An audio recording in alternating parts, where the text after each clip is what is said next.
Good afternoon and welcome to the OpenView webinar series. My name is Casey Renner and I'm the Community Manager here, focusing on OpenView's community-based initiatives, our executive network, and digital events programs. Today's event will be a live interview between Chris O'Donnell, VP of Sales Products and GM of Inbound Sales at HubSpot, and Mackie Craven, who is partner here at OpenView. The discussion will center around product qualified leads, the benefits of a PQL model, and how you can implement it within your organization. Chris joined HubSpot as part of the Performable acquisition in June of 2011. Prior to joining Performable, Chris managed a team of designers and product managers serving the largest customers in the world. Mackie focuses on enterprise infrastructure and data-driven application software here at OpenView. Prior to joining OpenView, Mackie was an associate at Bessemer, focusing on investments in cloud computing, consumer internet, and data infrastructure. A few housekeeping items before I turn it over to the guys.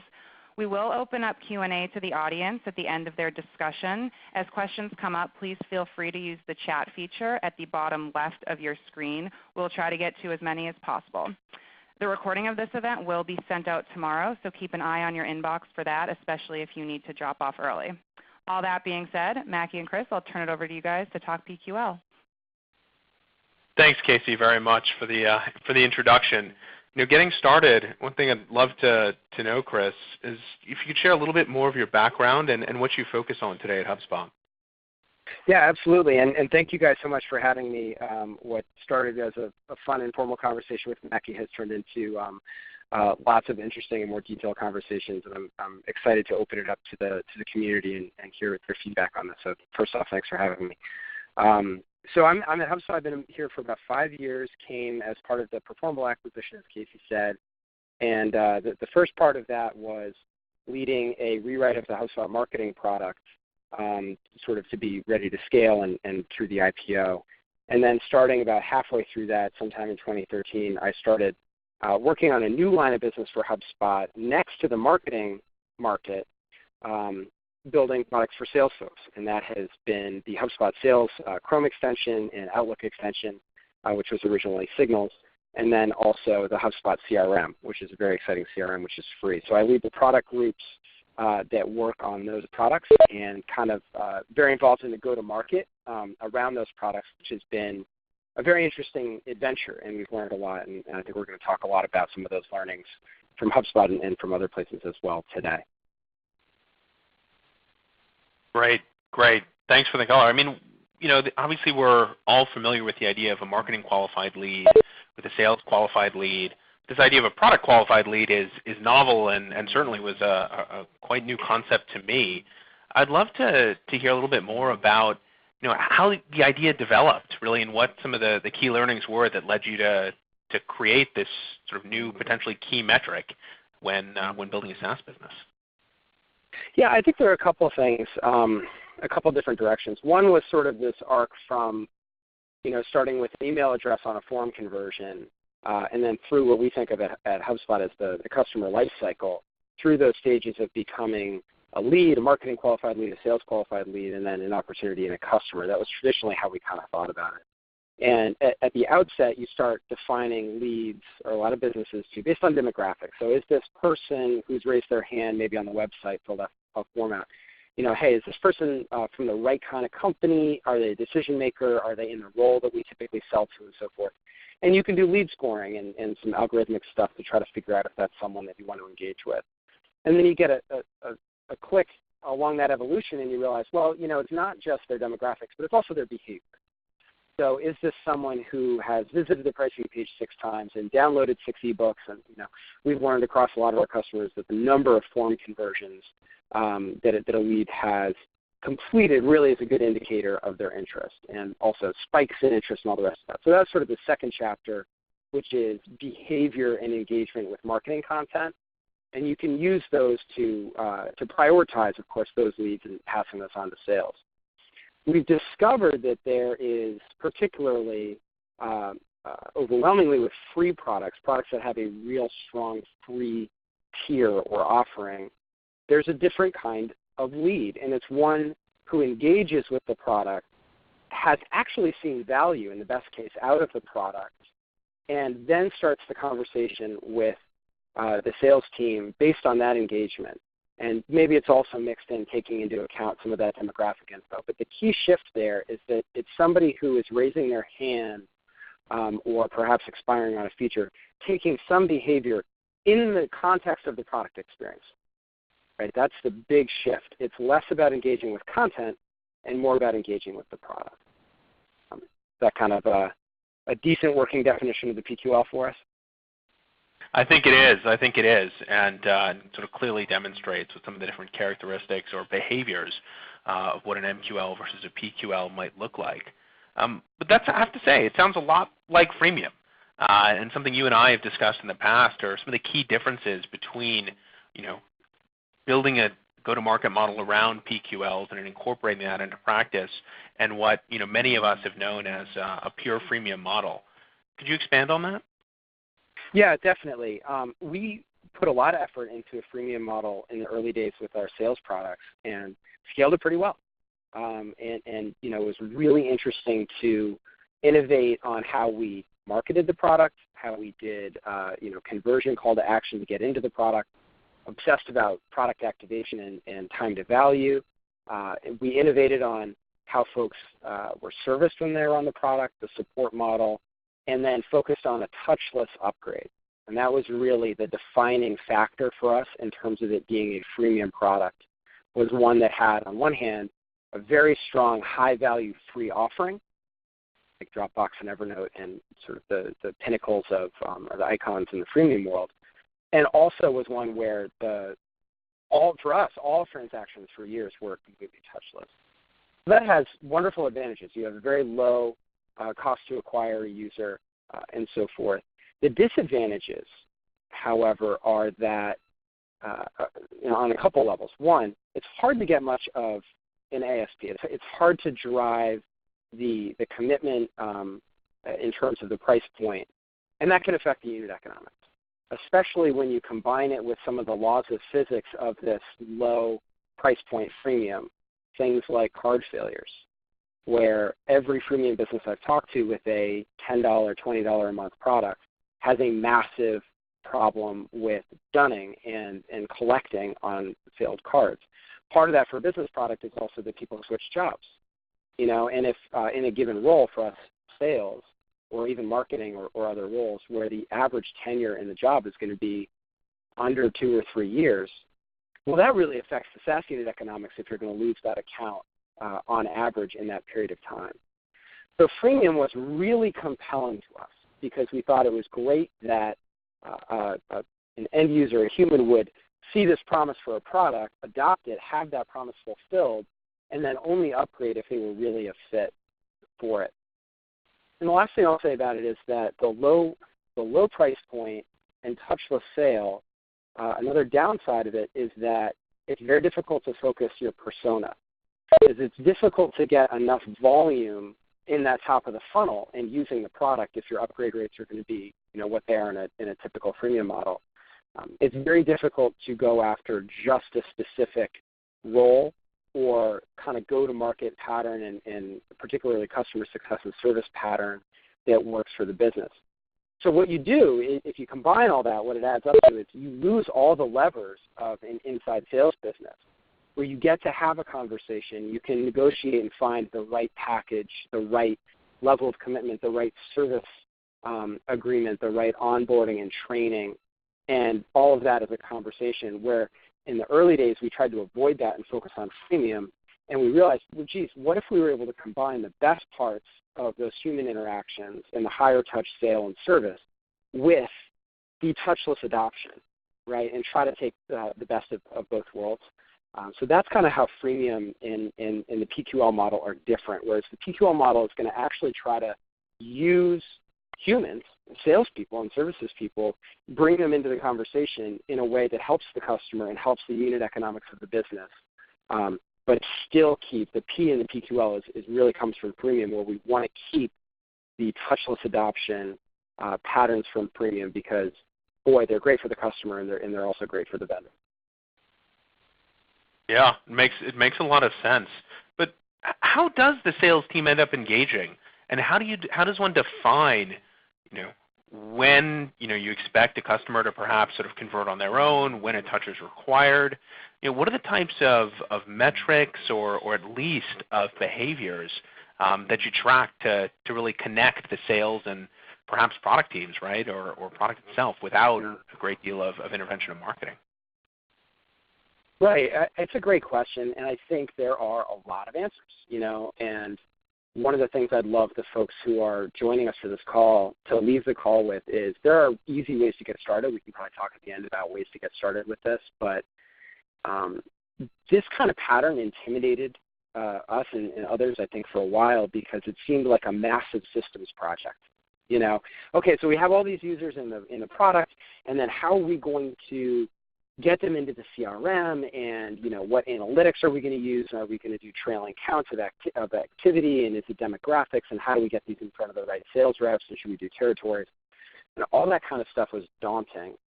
And I'll tell you, one breakthrough for us was to simply use the concept of a form submission. So the MQL is for HubSpot, for a lot of companies, a form submission.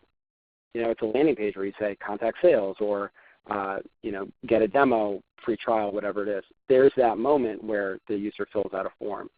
And that's a very useful moment, by the way, because you're really setting the expectation between the prospect and the sales rep that there's going to be a conversation.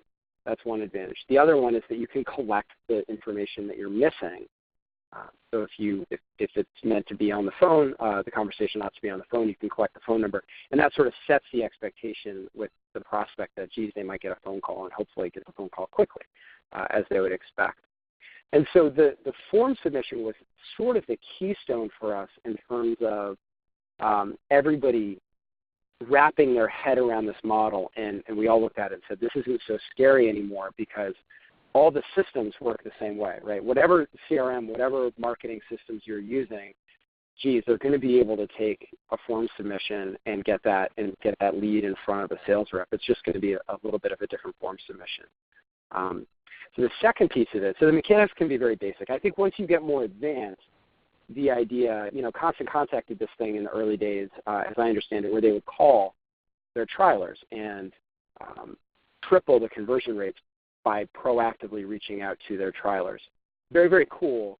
And maybe that's part of it too, but from a systems perspective, trying to understand who to call, that gets a little bit, that turns into a bit more of an investment than just letting people raise their hands in the product. The next concept that is, I would say, critical is to understand that there is a spectrum and there are various flavors of this type of lead. It could be just someone using the product.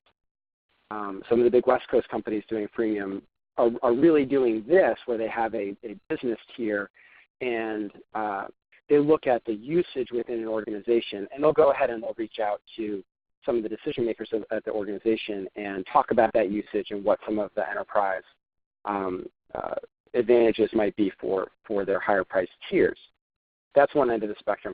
You go one click past that and you look at folks who are in the product and might have a question about a feature. It might be a feature where there is no free version. There's just a zero-state screen, but it's still in the context of the product. So the prospect has a pretty good idea of how this all fits together and then might submit a form and request to understand a little bit more about that and make a purchase decision. Then where it gets really interesting is where you have capacity limits in your model. This is borrowing very directly from freemium. And maybe instead of letting someone just upgrade, you also let them talk to sales and/or, right? So you could let them upgrade or require that they talk to sales. And what's interesting, and then the last one is a touchless purchase, which we also consider a PQL. This was a breakthrough moment for us, which we can talk about a little bit. But when the team started thinking about a touchless ding, a touchless purchase as a lead, then that whole spectrum that I just described kind of fell out very quickly on the whiteboard in front of us, and the strategy started to develop. Right, and so the conversion rate that you're going to see goes up as you go along that spectrum. If somebody buys, the conversion rate is 100% because they've already converted. And then if you can get someone to expire on a feature, you can have a free version of the product with capacity limits that are designed to encourage adoption. So they're not just going to come in and realize that they can't really use it. Or they come in and there's enough of a free capacity tier so that they can really say, I'm going to try this, I'm going to use this on a daily basis, then bump into a limit. Those conversion rates can be very, very high, right? They can be nothing like a marketing qualified lead. They can be in the, 20, 30, 40, 50%, whatever they may be, because people are so aware of exactly what they're buying at that point. Maybe they talk to a sales rep and they can do a discount or they can do a package of some kind and take advantage of those dynamics. And then as you get closer to just a raw user as a lead, the conversion rates are a bit lower. So that, for us, is the key tooling. That's the must-have kind of tooling, is at least a form submission and some concept across the teams. Mac, you were talking about, sort of sales and product alignment. The alignment that you want is you want everybody trying to get the user to adopt as much as possible and then pull the sales team in when the product kind of needs the help, which could be early on, and it could be actually pretty deep in the adoption cycle. Yeah, that makes sense. I mean, on the point of alignment, often there's sort of a classic tension, thinking MQLs, SQLs, sort of the marketing team and the sales team about number and quality of leads driven. But, I've seen certainly engineers and product folks in sales often be sort of farther apart than marketing and sales. And so how organizationally, not necessarily technically in the product, have you been able to get both of those sides rowing in the same direction and working closely together and iteratively to get a humming PQL model working? That's a fantastic question. There's a lot of math here. There's a lot of kind of go-to-market and SaaS talk to all this, but what you're highlighting is, I think, very insightful, which is the key challenge here is a very human one, and it's a behavior change problem and a little bit of a how do we reach across the aisle and speak the same language and work together.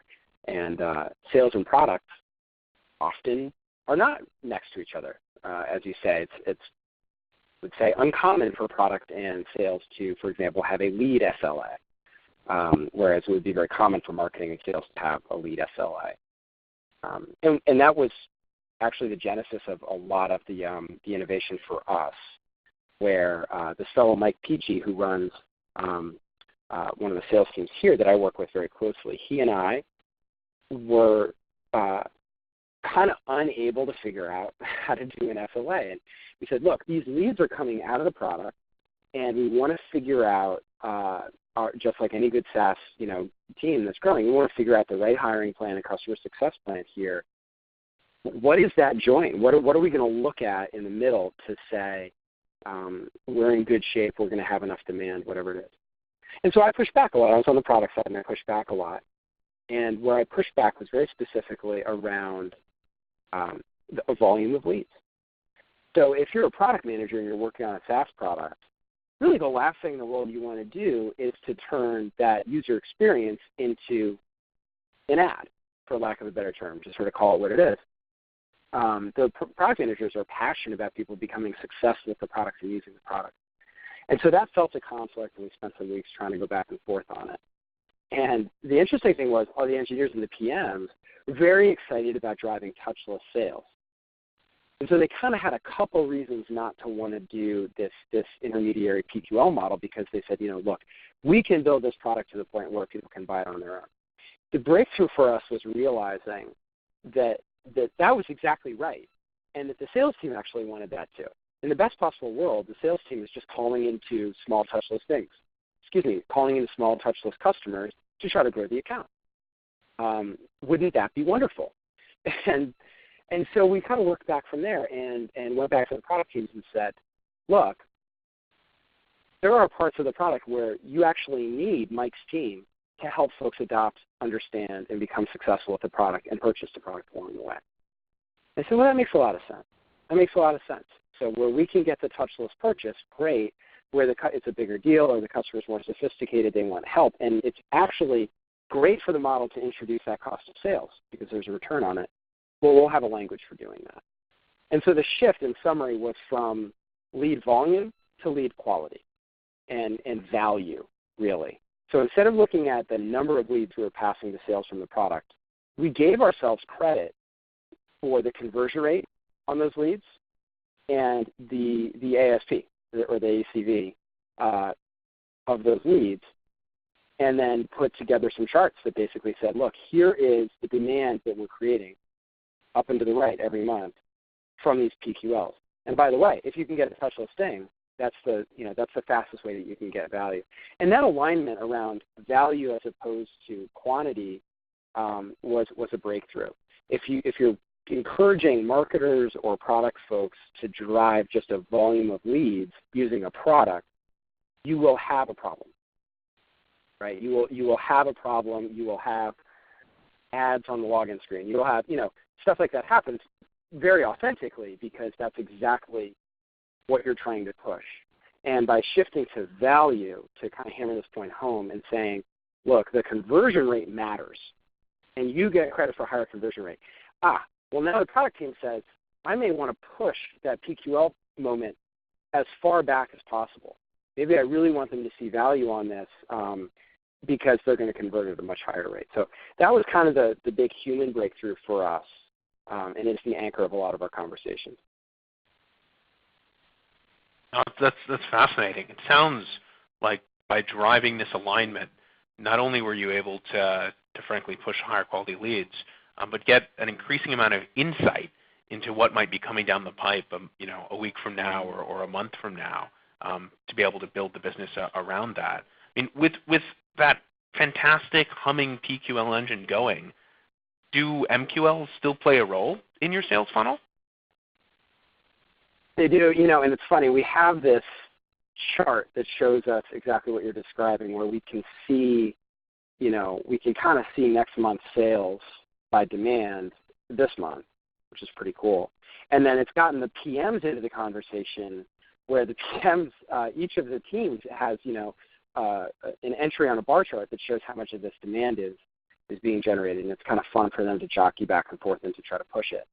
But truth be told, one of those bars on the chart that's pretty healthy is labeled marketing, which is kind of interesting. And so you drill into what those are, and we're getting some of these folks into the PQL infrastructure that we have.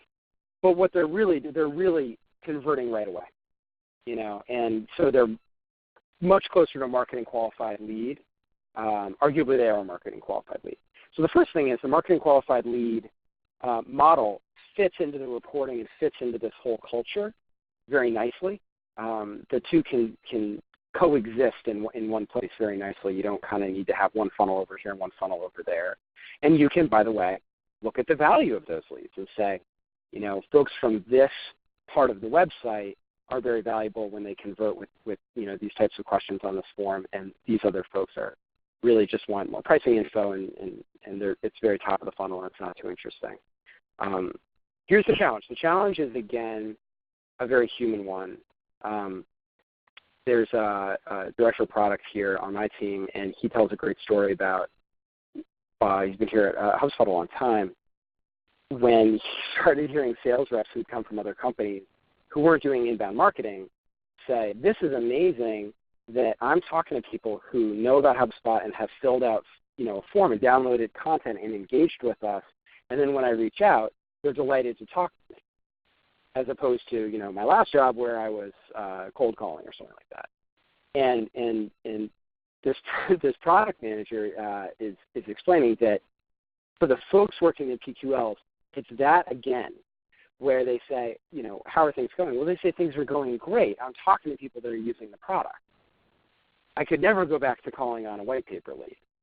And so it's a situation where the model says there's plenty of value in the MQLs, and it can be harder to get folks to work those MQLs just because they get a little bit spoiled. I suspect that really to grow in ultra high growth SaaS business, unless you have a product with insane viral growth dynamics or something like that, you'll probably want to mix content back in and mix those types of leads back in, and train and compensate the sales team to work those leads. So I think the TLDR on that is that you sit side by side, and I suspect that past a certain ceiling on PQLs, you'll probably want to add in MQLs. So the inbound marketing and content marketing side of it is alive and well. Absolutely, and that also doubles as drawing people into the product in the first place, whether or not they formally engage, with the content itself. So that makes all the sense in the world. As an organization that's adopted this, and as you've seen other organizations adopt a PQL model, what are the kinds of improvements in SaaS metrics or KPIs in the business that one could expect to see if this engine really gets humming? I could say, anecdotally from talking to different folks, the intention of this is to improve LTV to CAC. So if you think about, for anybody sort of newer to SaaS, if you put $1 into your machine, how many dollars do you get out, and how long does it take you to get those dollars out? And so, you put $1 in, you get $2 out. You could use this model, and I've seen it sort of double or triple those dynamics. And so the impact is pretty huge, And if you think about why, it makes sense. The typical inside sales and SaaS, hosted B2B product dynamics often start with engaging with content. Then it turns into a sales conversation. Then it turns into a negotiation, a purchase. You kind of get the keys to the house at that point, so to speak. You start engaging with the software meaningfully. You do training. And then down the line, you see some success. And that whole process can take a while, even for a not life-changing purchase. Even for a sort of a medium-sized purchase, it can take months. And so what you do with this model is often, again, it's not true for every PQL, a lot of these PQLs have already activated on the product. And that's the huge shift, is that you're selling to folks who understand and have had realized the core promise of the product, which, by the way, means you really have to invest in the free product. That was kind of a key thing with Phil Libin at Evernote, was don't underinvest in the key product. That's very true as well. But what you're really looking to do is improve the unit economics. If you didn't want to improve the unit economics, you could stick with lower price points and the touchless ding, so to speak, not have to have those human conversations, not have to pay salespeople, which of course is a huge, huge portion of what goes into your cost to acquire a customer. The idea here is basically to peel off the right folks, and instead of having them ding touchlessly, leverage the cost of sales to have a human conversation and do a bigger, longer-term kind of deal. Or maybe it's still month to month, maybe it's still a lower price point, but you're able to match the solution to what someone's looking for. That was another piece of the pie chart when we looked at the pure freemium model, and we saw losing credit cards was a huge portion of this. And everybody I talked to with a low price, sub-$100 a month SaaS product with a free version, everybody I talked to says that just losing the credit cards is a killer. And you got to find some way around that, and it's hard for folks. Then there's changing jobs, which is a killer, very hard to do anything about. Then there's this interesting portion of folks who tried the product, activated on the product, but never really understood why it was valuable for them in their day-to-day life at their work. So what you want to do is you want to be able to pay for the time of the salesperson to have that consultative interaction and talk about the purpose of the product and do proper discovery and tell the story to the prospect of how this all fits together. It turns out that that's actually worth, it's worth the time. So big changes in unit economics if you can adopt this. Got it. I mean, and that begs the question, you talked a little bit about, make sure one has to invest heavily in the free product to engage and to draw users in, those potential PQLs. I mean, what are the fundamental product characteristics necessary to even adopt a PQL-driven model? It's a great question. You can probably debate this one pretty easily and come at it from a few different perspectives. You could definitely argue that inherent limitations in time to value, make it tough. If I look at Workday, it's an amazing SaaS business, and I think about how would you do a PQL model with Workday, boy, I have a hard time coming up with how that would work. If here's a product that a fairly large organization is going to buy, it is going to be a VP or C-level person who buys it. It is going to be 6 figures, 7 figures, maybe multi-year commitment. I've never bought Workday, but this is a major purchase, and you need to integrate it with your ERP and with all of your CRM, everything. It's going to be really hard to sort of have a teaser product out there or a pretty good product out there. Whereas if there's a product that you can have a low cost, this is one of the characteristics. Is it a low cost, free product, very low cost of goods sold, and drive enough value in a small enough period of time so that people understand the core promise of the product, and then bump into, well, they could do more, or they've run out of, a certain limit and so forth. So I think there are businesses, video hosting for business, I think, is one that could work, or, screen sharing, those kinds of things where, you can get in and experience it, and it's only if you're going to use it past a certain point that you'd really want to have a sales conversation. Also, products that are fairly well understood. So for us, having a free CRM we think is great because lots of companies don't have a CRM, and those companies do actually know what a CRM is. We get a lot of feedback on our CRM, exactly what I hoped it would be, which in some sense is great. We kind of want the product to disappear. We want it to be just exactly what they expect. So those are some of the things, low time to value, low cost. If it's something where you have to have a JavaScript on the website, can you afford that, right? Can your EC2 or whatever your hosting bill is, can you afford to have hundreds of thousands of websites with your JavaScript on it and kind of process all of that stuff? Or is it something where you really want only paid users doing that?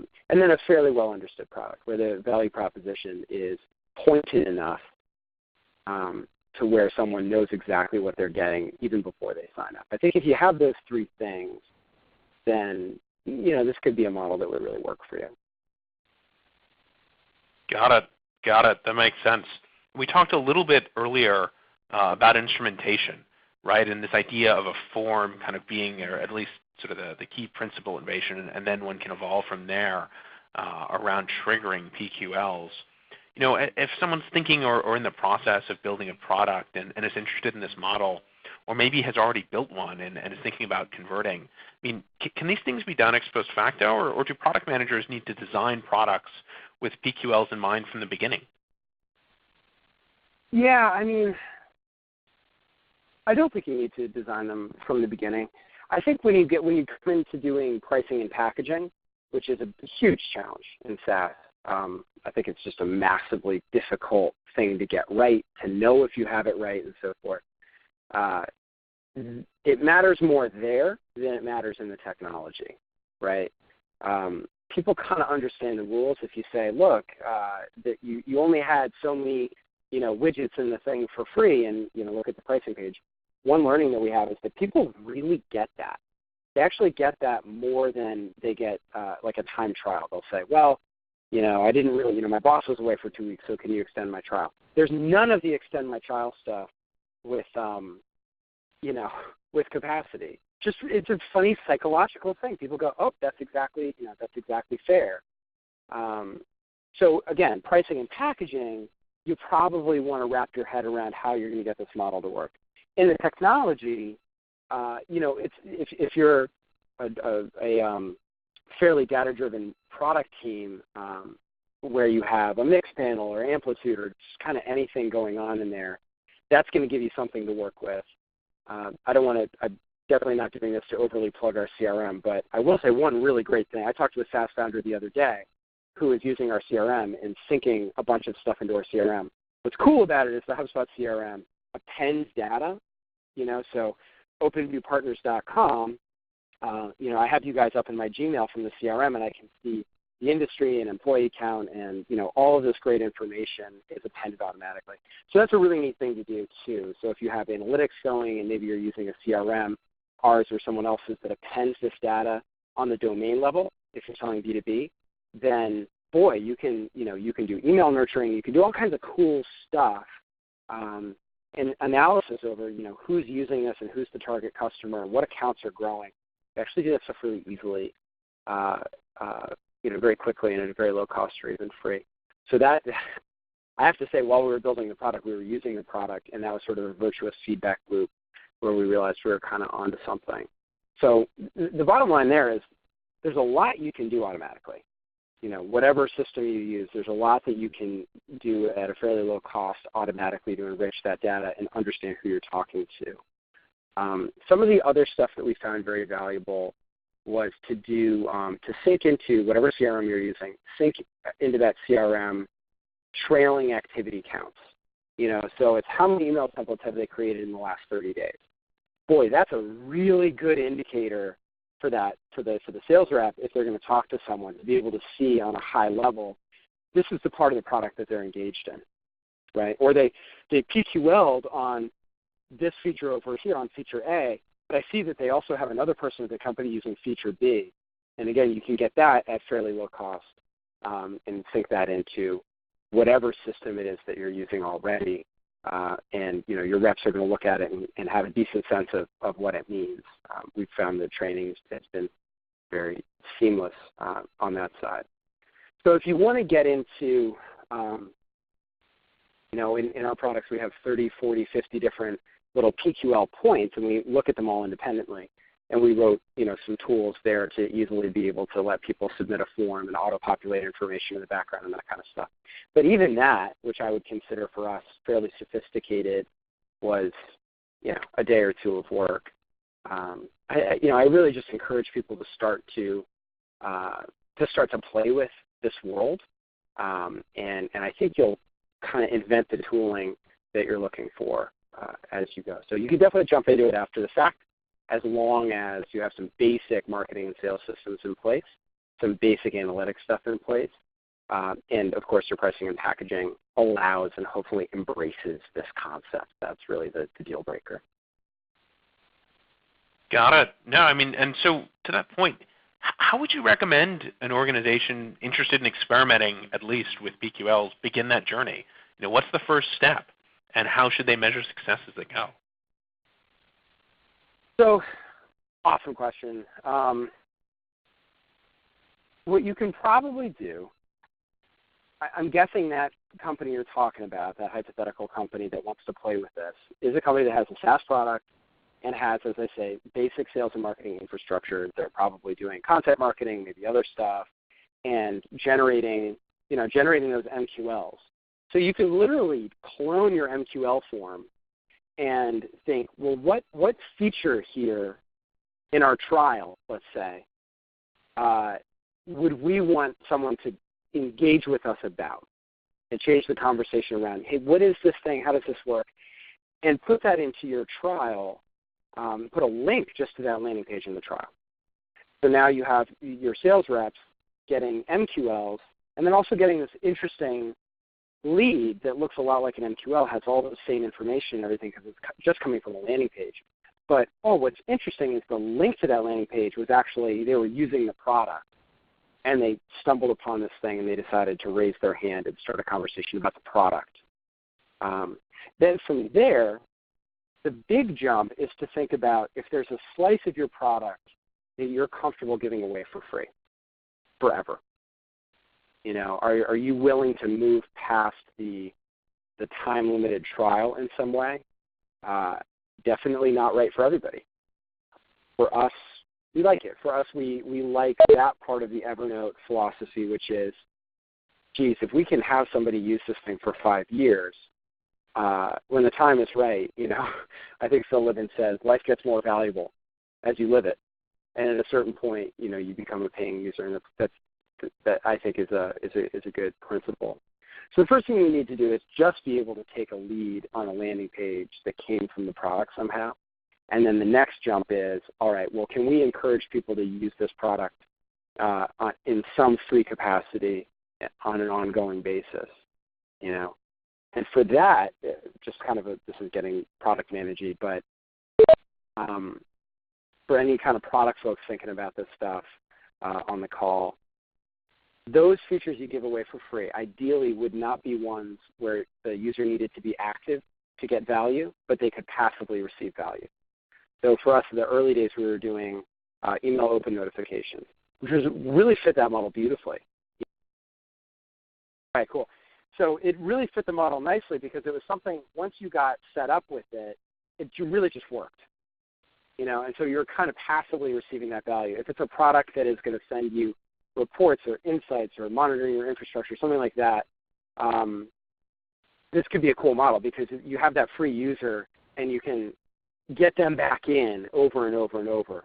I would think if it's something that you actively need to use, you've got to kind of force that conversation and get them to use it earlier. So, and it's a blend, right? You can do a blend of those things. I've seen companies do a trial where you get 30 days with access to everything, and then after that, sales can choose to talk to you, or the person can say, I don't want to talk to sales, just leave me on the free version. And that's pretty cool because now you have a whole second shot for the prospect to engage and maybe become a PQL. So you see that's a blended model where you have the traditional 30-day SaaS trial that shows up in CRM, and the rep can work that prospect. You can do email nurturing. It's very much a traditional model. But then, it's really cool. There's this back door that goes into, by the way, we're not going to completely turn the product off for you. We're going to give you this free version, which is, if you look really closely on the pricing page, you can see this free forever plan, and we'll keep you in there, and we'll nurture you to do certain key things, which will turn you into a PQL, and we can have a much easier sale after the fact, right? And maybe catch back a lot of those folks who weren't ready to make a decision early on. So there's a lot of really great stuff, great things you can do early on without getting too sophisticated or really overthinking it. Yeah, wonderful. Look, I think we've heard a lot and learned what a sort of a PQL is, talked about some of the benefits and how someone might be able to get started. I've been asking you some questions already that have been submitted by folks, but would encourage anyone else who's been listening for the last 45 minutes to submit questions for Chris or myself about a PQL and how one might be able to adopt it in their organization.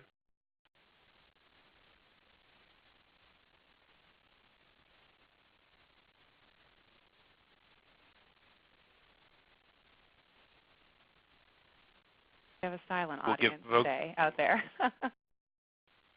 No worries. Well, look, Chris, this has been fantastic. Even from our earlier conversations, I've learned a lot today, and think our participants have as well. And so thank you again for taking the time to join us, and look forward to learning more and experimenting more with PQL models over the next few years here. Actually, guys, that got a question for us. How do you see close rates differ between MQLs and PQLs? Yeah, so that's a great one. It depends on the nature of the PQL, but the short answer is they're far higher. They're going to be 5 times, generally speaking. The close rate will be about 5 times higher.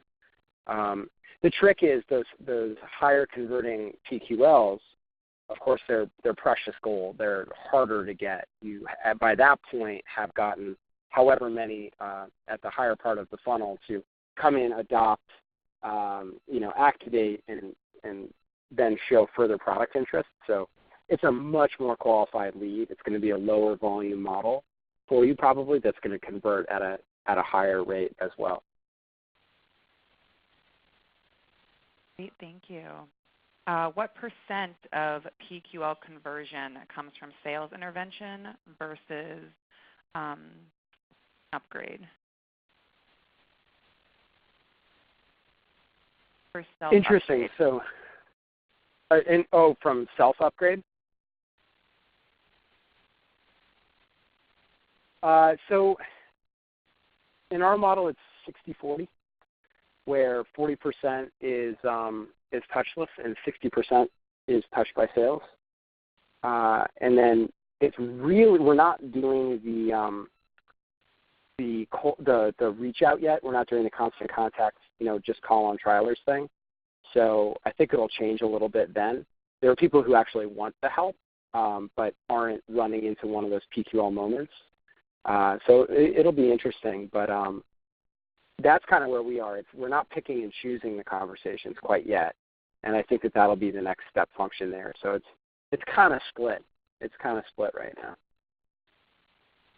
Calling the audience out. We have looks like we've got a few more in, but we'll have time for a couple of more. So how would you foresee this apply to a service that might not be SaaS per se, but maybe something like a video subscription service? So we've started using this model in a variety of different ways. And one way to think of it is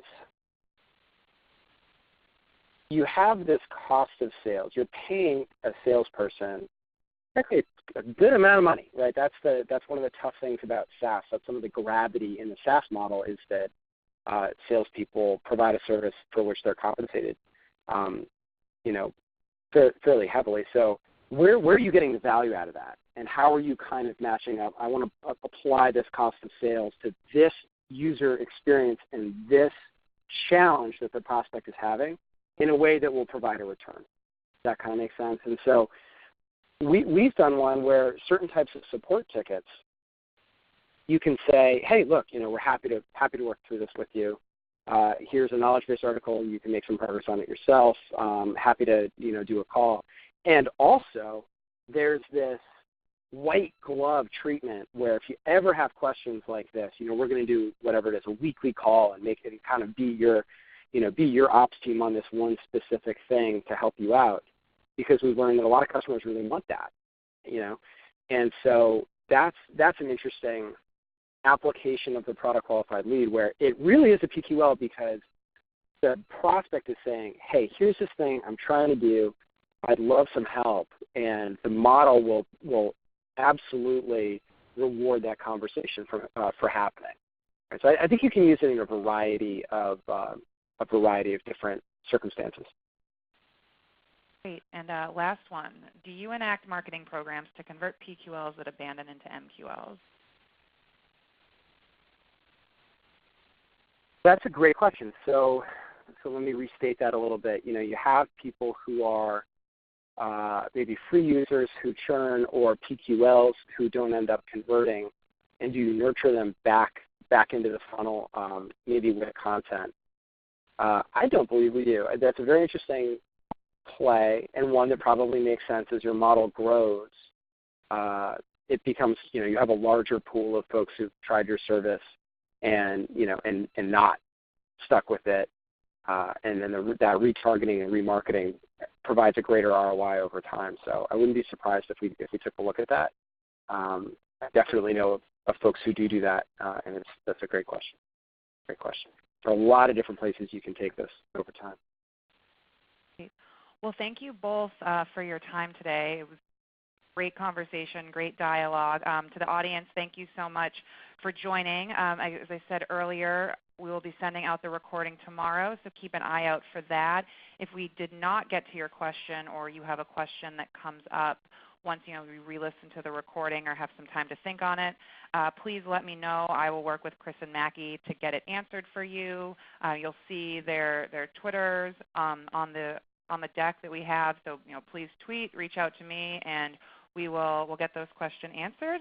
Thank you all for attending, and we're looking forward to having you at the next installment of our webinar series.